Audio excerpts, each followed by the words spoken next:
السلام عليكم ورحمة الله وبركاته يا حبايب قلبي، عاملين ايه؟ اخباركم ايه في البرد ده؟ وكفر الشيخ عندنا يا حبايبي تلج تلج. وبصوا كانت حنفية النهارده.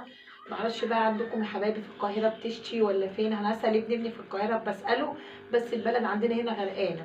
عاملين ايه يا حبايبي كده؟ ايه رايكم في السمك الجميل ده؟ معلش بقى حمرنا قبل الكاميرا، بسم الله ما شاء الله. الكيلو عامل كام يا مصطفى؟ عامل في 80. 70 وفي 80 دوت ب80 يا حبايبي، بسم الله ما شاء الله كده. 5 سمكات اهو، مسكتهم كده تبلتهم طبعا، وعملنا بقى طبق السلطه الجميل، وعملنا طبق الخضره الجميل كده على قدنا كده بقى. الحاجه مولعه نار يا حبايبي، وطبق الرز الجميل بقى، والاكل سخن كده جميل. تعالوا اتفضلوا معانا.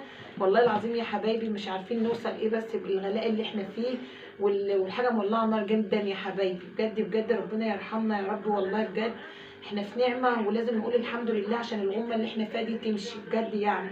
بالله عليكم يا حبايبي كده، انا عايزاكم تعملوا لي لايكات كتير بالله عليكم، وتكتبوا لي في الكومنتات يا حبايبي. طلع الكومنت يعني لما تكتبوا لي كلمة حلوة دوت الربح بتاعي، والله مربوط بالربح بتاعي.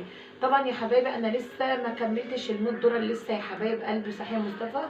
لسه يا حبايبي اللي هو ايوه ايوه اللي هي يعني اخر حاجه بتاعت اليوتيوب خالص.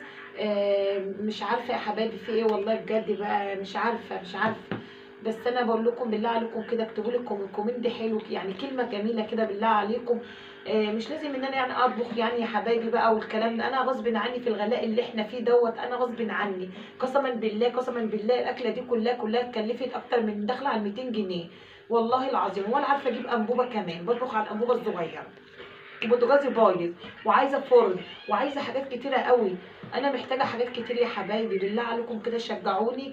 بالله عليكم اكتبوا لي كومنت حلو كده زيكم، ربنا يبارك لكم ويخلي لكم اولادكم ويبارك فيكم يا رب في الايام المفترجه دي.